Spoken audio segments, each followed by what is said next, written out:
The convoy arrived at 6:47 in the morning, four black Escalades rolling down 63rd Street like a funeral procession nobody had asked for. Elizabeth Coleman was standing at her front window with a rag in one hand and the open sign in the other when the street outside her diner went dead silent. No delivery trucks. No kids cutting through on their way to the bus stop, nothing. Just engines idling low, like something holding its breath. A man stepped out of the lead vehicle.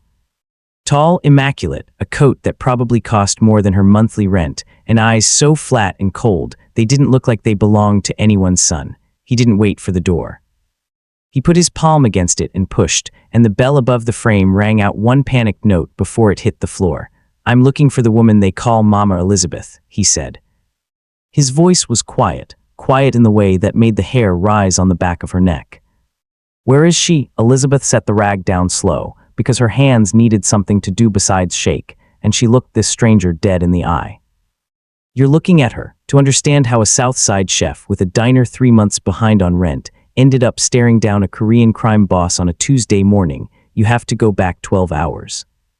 Back to the storm. The night before the rain hit Chicago like it had a grudge against the city, sideways sheets of it hammering the awning outside Elizabeth's table. The little 24-hour spot she'd inherited from her grandmother and had been white-knuckling through every month since. It was 1:40 in the morning. The dinner rush was a memory. The afterbar crowd had thinned out an hour ago. And the only sounds left in the place were the radio playing low behind the counter and the hiss of the fryer basket draining. Elizabeth was wiping down the counter, half listening to the storm, when the door banged open so hard it nearly came off the hinge. A woman stumbled in. Soaked through, silver hair plastered flat against a face lined with age, and something harder than age, command, maybe, or the ghost of it. Her coat was tailored, even ruined by rain, the kind of coat that belonged in places Elizabeth had never set foot in, and her left side was dark, wrong dark, spreading dark. The woman took 2 steps and went down. Elizabeth was around the counter before she'd finished deciding to move. She hit her knees on the tile, hands hovering over the stranger's side. Years of watching her uncle bleed out slow from diabetes, and her cousin bleed out fast from something else entirely rushing back into her hands like muscle memory. "Ma'am, stay with me. I'm calling 911. The woman's eyes snapped open, dark, alert. Entirely too sharp for someone losing blood on a diner floor, and her fingers clamped around Elizabeth's wrist with a grip that didn't match her condition at all. No hospital." The accent was thick, the English clipped and urgent. "Please, lady, you are bleeding on my floor. They will find me there." "Please?" Elizabeth looked at the 2 regulars still hunched over their coffee at the far booth, both suddenly, deliberately absorbed in their phones. She looked at the blood. She looked at the fear in the woman's eyes, and underneath the fear, something that refused to bend even while it was breaking. Elizabeth had grown up 2 blocks from here. She knew what fear looked like on people who still had backbone left. She'd seen it on her mother's face the year the lights got shut off, and she'd seen it in the mirror more nights than she'd like to admit. "God help me," she muttered, and got up to lock the door. She flipped the deadbolt, yanked the blinds down, and turned to her 2 customers. "We're closed early tonight, fellas. Breakfast's on the house tomorrow, my treat. Go on home." They didn't argue. Nobody in this neighborhood argued with a locked door and a look like that. Elizabeth dragged the woman into the back office, past the walk-in and the dry storage, and got to work with the first aid kit she kept stocked for exactly this kind of city. The wound was deep, ugly, the edge of it too clean to be an accident, a blade, she guessed, though she didn't ask. She packed it, pressed it, taped it down tight enough to slow the bleeding, and didn't flinch when the woman's breath hissed sharp through her teeth. When the bleeding finally eased, Elizabeth stood back, sweat on her brow despite the January cold outside. "You need heat and you need iron in your blood," she said. "Don't move." She went into her kitchen, her actual kingdom, the only square footage in the world that had ever fully belonged to her, and started a pot. Onions, garlic, smoked turkey neck collard, a fistful of cayenne she measured by feel instead of spoons. 15 minutes later, the back office smelled like her grandmother's kitchen on Sunday, thick and dark and alive. She handed the woman a steaming bowl. "Drink." Slow, the woman's hands shook around the mug, but she drank, and color crept back into cheeks that had gone the color of wet chalk. She closed her eyes at the second sip, like she'd forgotten food could taste like something other than survival. "Good," she whispered. "Very good, it'll keep you breathing till morning," Elizabeth said, "but you can't stay down here. Deliveries start at 6 and my guy doesn't knock, he just walks in singing gospel at the top of his lungs. I rest, then I go. You're not going anywhere tonight. I've got a pull-out couch upstairs. Nobody's going to come looking for you there." She didn't know why she offered. It was reckless, a stranger, a wound that didn't come from any accident she'd ever heard of. And a stack of unpaid utility bills sitting by her register that she genuinely could not afford to have trouble find. But the same stubborn softness that had made half the block call her MamaElizabeth since she was 26 years old wouldn't let her put an injured woman back out into that storm. She helped her up the narrow staircase behind the kitchen, settled her onto the pull-out, and set a glass of water on the milk crate she used as a nightstand. "Try and sleep," Elizabeth said. "I'll be right down the hall." The woman studied her for a long moment. "You are either very brave," she murmured, "or very foolish. Everybody who's ever met me agrees it's both." Elizabeth turned off the lamp and pulled the door shut. Leaning her forehead against the frame for a second, listening to rain drum the roof. She didn't know the woman's name, didn't know who had put that wound in her side or why. If she'd known, she might have kept that door bolted. Because 2 floors below, on the linoleum she'd just finished mopping, the blood didn't belong to some ordinary crime victim. It belonged to Grace Han, the mother of Ethan Cho, the man who ran the largest Korean organized crime network on the eastern seaboard's Midwest expansion, a woman who could end careers, marriages, and occasionally lives with a single phone call. A woman who had just barely survived an ambush by a rival faction, and who was, at that very moment, sleeping under Elizabeth's one good quilt while an entire criminal empire tore the city apart looking for her. Elizabeth didn't know any of that. She just grabbed her mop and went back to scrubbing the floor. Morning she woke to gray light and the specific ache of a body that had spent the night hunched over a bleeding stranger. For a moment she just sat there in the quiet, running a hand through tangled hair, trying to decide whether last night had actually happened or whether she'd finally cracked from stress and exhaustion. Then she remembered the blood on the floor, and she was moving. The woman was still on the couch, breathing slow and steady, looking somehow both frail and unshakably composed even in sleep. Elizabeth exhaled a breath she hadn't realized she was holding. "You made it," she whispered. "Now what in the world am I supposed to do with you?" She went downstairs, tied on her apron, and buried herself in prep, chopping onions, seasoning chicken, getting the grits going. Because work was the only thing that had ever reliably kept her mind from spinning out. By 7 the storm had cleared, the street outside slick and gray under a flat winter sky, and Elizabeth was reaching for her closed sign when she felt it. Not a sound at first, a vibration. Something low enough to rattle the change in her tip jar and shiver the coffee in the glass pot. 4 black SUVs turned onto 63rd in perfect, unnatural formation. That's when the story catches up to where it started, Ethan Cho walking through her shattered front door, demanding to know where MamaElizabeth was. Not realizing he was already looking straight at her. "The reckoning, you have 3 seconds, Ethan said, and the gun in his hand didn't waver an inch. "Tell me where my mother is, or I paint this wall behind you." Elizabeth's hand found the cast-iron skillet hanging on the rack beside her without her eyes ever leaving his face. She didn't scream. She didn't cower. Something hot and furious rose up from the same place that had kept this diner alive through 3 recessions, a fire, and a landlord who tried to evict her twice. "One," Ethan said. "You come into my restaurant," Elizabeth said, voice shaking with rage instead of fear, "shoot up my window, threaten to kill me. And you haven't even said thank you for the woman bleeding on my couch upstairs." The gun didn't drop, but something behind his eyes flickered. 2, take the shot, Elizabeth said, lifting the skillet, planting her feet. "But I promise you, you're leaving here with a dent in that pretty face before I go down." "Ethan," the voice came from the back stairwell, thin but absolute. And every man in that diner froze like someone had hit pause on the whole world. Grace Han stood at the bottom of the steps wrapped in Elizabeth's oversized bathrobe, silver hair wild, face pale as paper. And somehow still radiating more authority than every armed man in the room combined. She walked straight into the line of fire between her son's gun and Elizabeth's skillet, "Mother," Ethan's cold mask cracked wide open. "You are hurt." We thought. The slap cracked through the diner like a gunshot. Grace had unleashed a furious stream of Korean at her son, finger jabbing his chest, and though Elizabeth couldn't understand a word of it, she didn't need a translator to know exactly what a mother sounded like, scolding a grown man for being an idiot. When Grace finally turned to Elizabeth, the fury melted into something soft and grateful. She placed a trembling hand over Elizabeth's wrist, gently pressing the skillet down. "Put down, child. He is stupid, boy, but he will not shoot you." She turned back to her son. "This woman saved my life. I bleed on her floor. Everyone else, they step around me like I am trash in the rain. She pull me inside. She feed me soup that bring the life back to my body, and you break her door and point gun at her head. You bring shame on this family." Ethan looked from his mother to Elizabeth, to the skillet, to the flour on her apron, to the unshaken set of her jaw, and something in his calculation shifted permanently.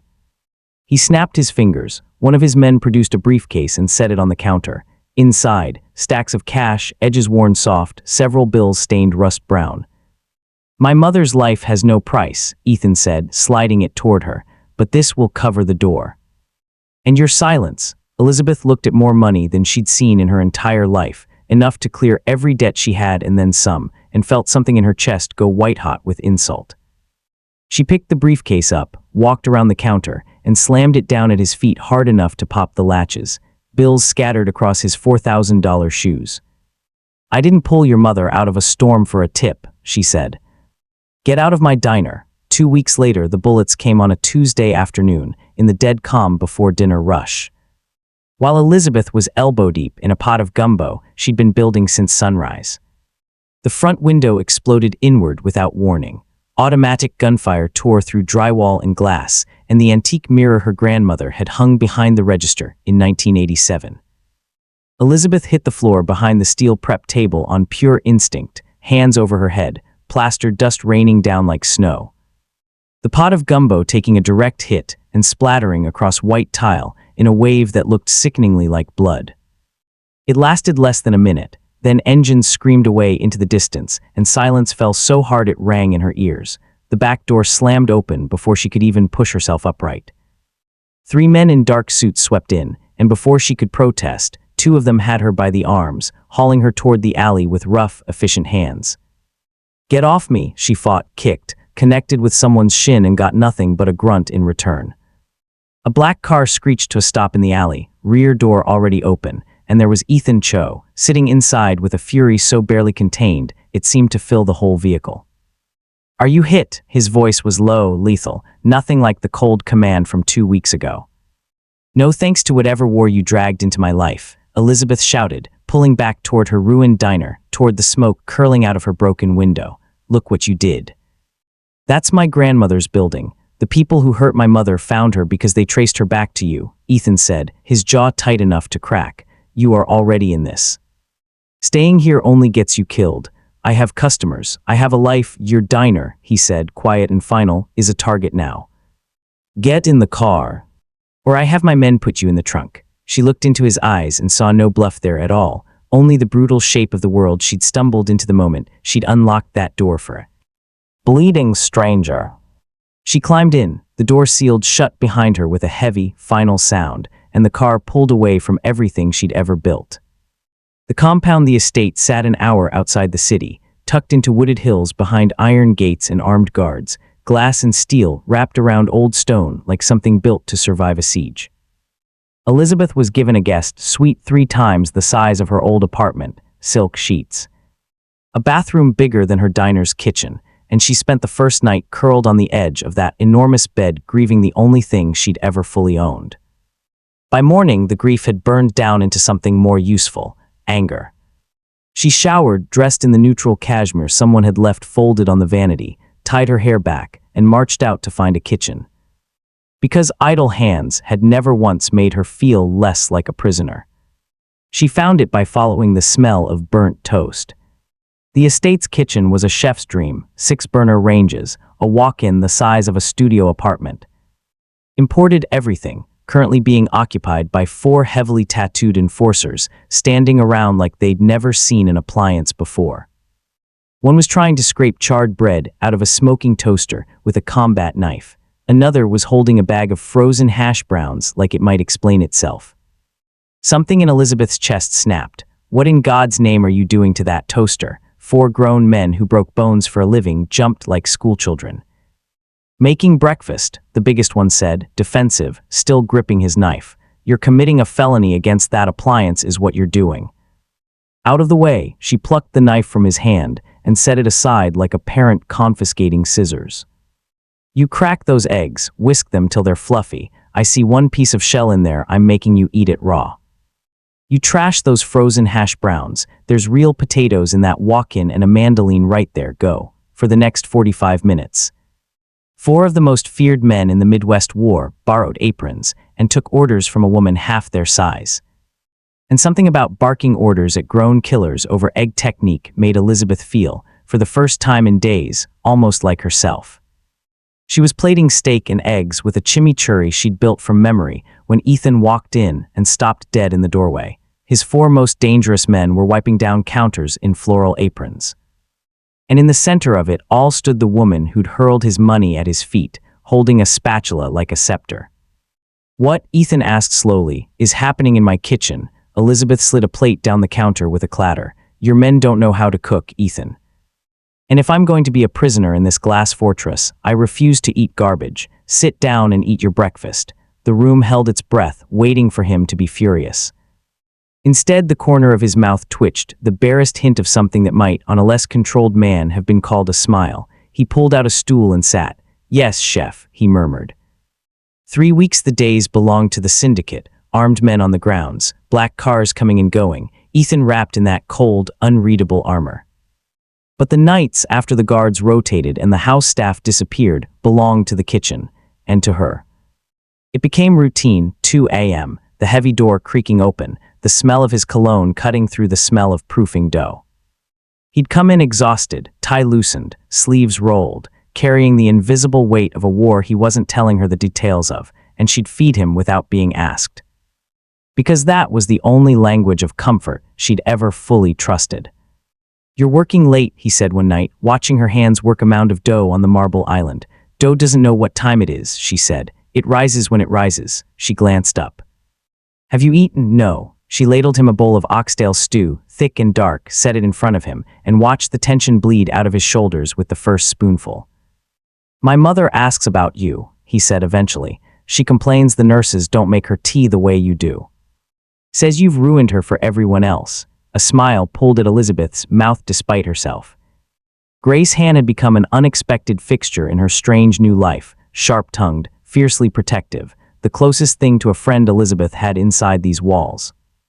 Tell her I'll bring her a fresh pot tomorrow, if you ever let me out of this kitchen. You are not a prisoner, Elizabeth. His voice dropped, quiet and rough. You stay because it's safer. But you run this house. My men listen to you before they listen to me. He paused, eyes tracing her face. You run me too. The air went thin between them. He crossed around the island in 2 strides, hands finding her waist, lifting her onto the counter's edge and stepping between her knees before she'd finished processing the movement.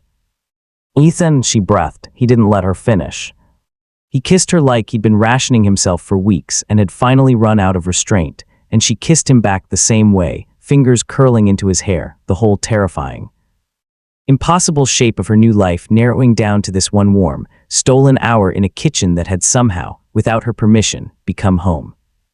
The banquet 2 days later, the estate filled with the entire upper ranks of the organization, capos, elders, lieutenants, a formal show of strength after weeks of quiet war with a rival faction. Elizabeth had been prepping for 2 straight days, building a 10-course dinner that folded her grandmother's soul food into the traditional dishes Grace had taught her, and by the time service began, her 4 students were moving through the kitchen with genuine, hard-won precision. Through the swinging doors, she caught glimpses of the dining room, Ethan at the head of the table, in full cold-blooded composure. Grace seated at his right in dark silk, looking every bit the survivor she was, and at his left, Daniel On, his second in command, a man with a smile that never once touched his eyes.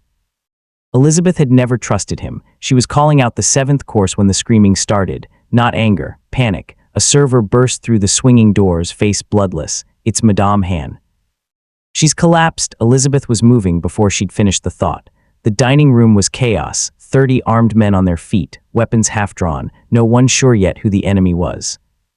At the head of the table, Ethan was on his knees, holding his mother as she convulsed against the white tablecloth, wine glasses shattering, her skin gone ashen gray, foam bubbling at her lips. "Mother, stay with me, someone get Dr. Park now."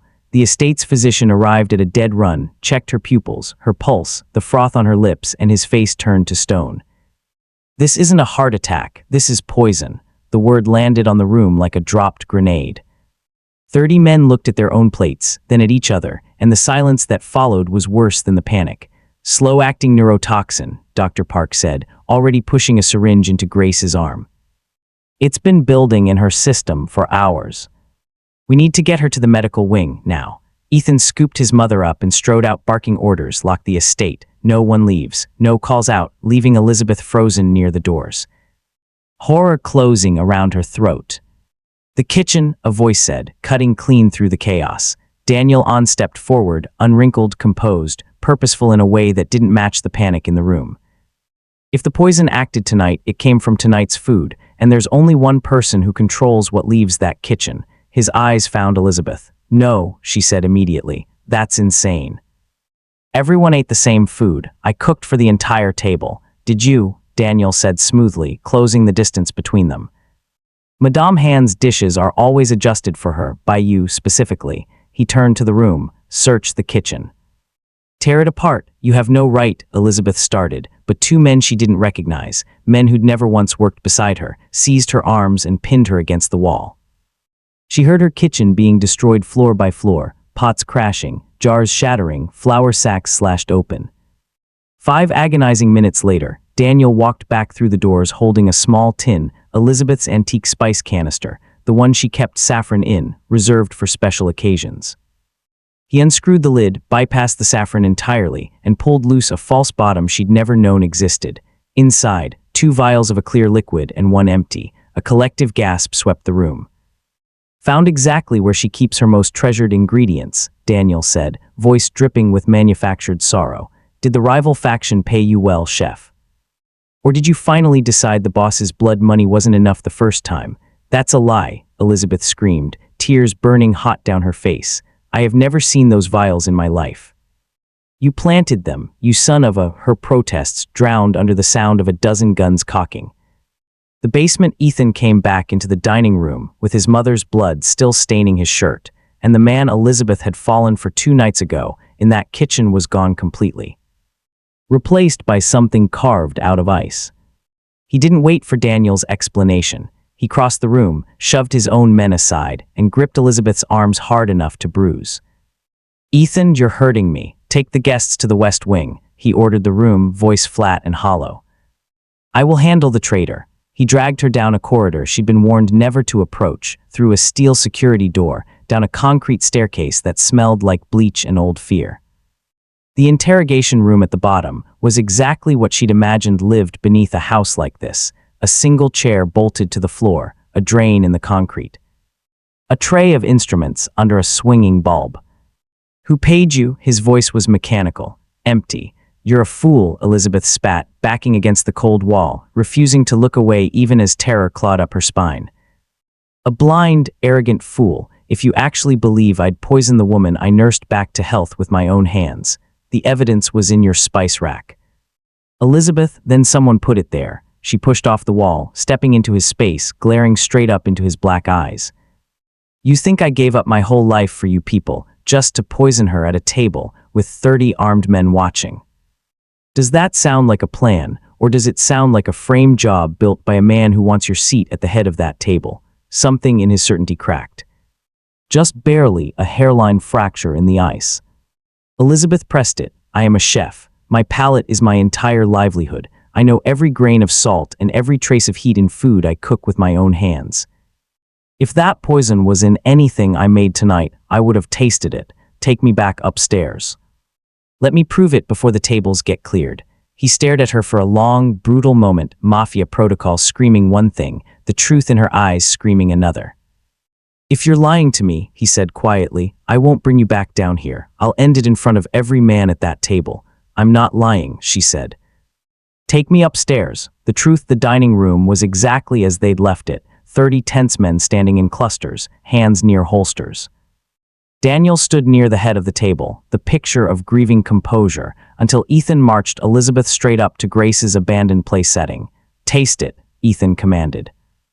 Elizabeth didn't flinch. She lifted a fork, tasted the braised short rib sauce, closed her eyes. Soy brown sugar, a little smoke, star anise, the fat from the beef rounding it out. No bitterness. No chemical edge, this is clean. She moved down the table, the greens, the rice, the cornbread, naming every ingredient out loud methodically, until Daniel let out a scoff. "This is absurd." "Of course she'll say it's clean, she cooked it." "Shut up, Daniel," Ethan snapped, eyes never leaving Elizabeth. She scanned the table, past the water glasses, the overturned wine, until her eyes landed on a heavy crystal tumbler set slightly apart, a single sphere of ice melting in 2 fingers of amber liquid. "My mother only drinks that whiskey on special occasions," Ethan said softly. Elizabeth lifted the glass, inhaled beneath the smoke and oak, something faintly bitter, almost herbal, wrong. She dipped the tip of her finger and touched it to her tongue. Her mouth went instantly numb, a sharp metallic bitterness flooding her senses so violently her stomach turned. She spat into a napkin, eyes watering. "It's in the drink," she said, breathless. "Not the food, something botanical, bitter enough that no one would notice it in strong whiskey." Whoever did this knew exactly what they were doing. The room went dead silent. Ethan's mind snapped backward, the toast, the bottle being poured, the fact that he hadn't poured his own mother's glass tonight. He turned, slow and lethal, and looked directly at Daniel on. "You poured that whiskey." Daniel's composed grief shattered in an instant. His hand dropped toward his jacket. "She's lying, boss, it's a trick. I never told anyone where the vials were hidden," Ethan said quietly. "I only said she was the traitor. How did you know to look in her spice rack, Daniel?" "Unless you were the one who put them there." The color drained from Daniel's face completely. He'd walked straight into his own trap. What followed happened too fast for most of the room to process. Daniel clearing his weapon, too slow, and Ethan closing the distance between them like something unleashed, driving him back onto the mahogany table in a violent collision of crystal and silver. It ended the way these things end in that world, brutal and absolute, and no one in that room moved to stop it, because everyone understood the price of betrayal in Ethan Cho's family. When he finally stepped back, breathing hard, hands stained red, he turned to his remaining men. "Daniel sold us to the rival faction. He orchestrated the attack that put a knife in my mother's side, and tonight he tried to finish the job from inside this house. Mobilize everyone. This war ends tonight." The room erupted into motion, men scattering to execute his orders, and in the middle of the chaos, Ethan finally turned to look at Elizabeth, pale, shaking, staring at him like she was seeing the full shape of what he was for the very first time. "Stay with my mother in the medical wing," he said, quiet now, the fury drained out of him and replaced with something hollow. "You'll be safe there. I'll come back when it's finished." He walked out into the night to end a war she never asked to be part of. Dawn Grace hand pulled through. The antidote had come in time. The seizing stopped. Her breathing settled into something steady beneath the monitors. Elizabeth sat by her bed through the whole night, unable to sleep, replaying the knife, the blood on white linen. The devastation on Ethan's face when he'd realized how close he'd come to destroying the one person who'd never once lied to him. At dawn, the medical wing doors hissed open. Ethan looked like a different man entirely. Jacket gone, shirt torn and dark with blood that wasn't all his own, knuckles split raw, a shallow cut weeping along one cheekbone. He'd waged a one-man war through the night and won it, erased the threat to his family permanently, and now, standing in the doorway looking at Elizabeth. All of that cold command simply drained out of him. He crossed the room and dropped to his knees in front of her, forehead pressing against her stomach, arms locking around her waist like a man holding on to the only solid thing left in his world. "Forgive me," he said, voice cracking apart. "I am a monster. I doubted you. I nearly destroyed the only good thing that has ever walked into my life." Elizabeth sank down to meet him on the floor, hands framing his battered face, forcing him to look at her. "The boss doubted me," she said softly. "The man let me prove it. There's a difference, Ethan. I don't deserve you." "No," she agreed, a tearful laugh breaking through. "You probably don't. But you're stuck with me anyway, because somewhere between the gumbo and the gunfire, I fell in love with you." You impossible man. He let out a breath that seemed to unmake something wound tight inside him and pulled her against his chest. Holding on like he'd finally been given permission to stop being untouchable, if only for a moment. 2 months later, the city center buzzed with Friday night energy, the wealthiest block in Chicago lined with valet stands and window light. Ethan stood on the sidewalk in a charcoal suit, helping Elizabeth step out of the car in a deep red dress that made her feel, for the first time in months, like the version of herself she used to be before the storm. "Where are we?" she asked, looking around the unfamiliar block. "You said we were having dinner." "We are," Ethan said, that rare real smile breaking across his face. "But I thought you'd want to see the kitchen first." He led her down the block toward a striking building of glass and dark stone, and Elizabeth stopped dead when she saw the sign above the door. Hand-carved, lit warm from below. "Elizabeth's table." "Ethan, what is this? You threw my money at my feet," he murmured, stepping close, pressing a kiss to her temple. "And I burned your grandmother's building down without meaning to. Debts get paid, Elizabeth. So I bought you an empire instead." Inside, the space was breathtaking, soaring ceilings, warm light, a dining room built to be the best table in the city. But it was the kitchen that stole the breath from her lungs, gleaming steel, a wood-fired hearth, a walk-in the size of her old apartment. Every station built exactly the way she'd have designed it if she'd let herself dream that big. "It's yours," Ethan said against her ear. "The deed's in your name. No syndicate business runs through this building. Just you, your food, and whoever you decide is worthy enough to eat it." Elizabeth turned in his arms, eyes shining. "It's too much, it's barely enough," he said, and lifted her onto the edge of a steel prep table, stepping between her, his voice dropping to that low, private register he reserved only for her. "You are the heart of this family now. You run the kitchen, you run me. And every single person in my world knows the Queen is untouchable." He kissed her there in the middle of her new kingdom, and Elizabeth, chef, survivor. The girl the whole South Side once called Mama Elizabeth finally let herself believe that this storm had led her somewhere worth staying.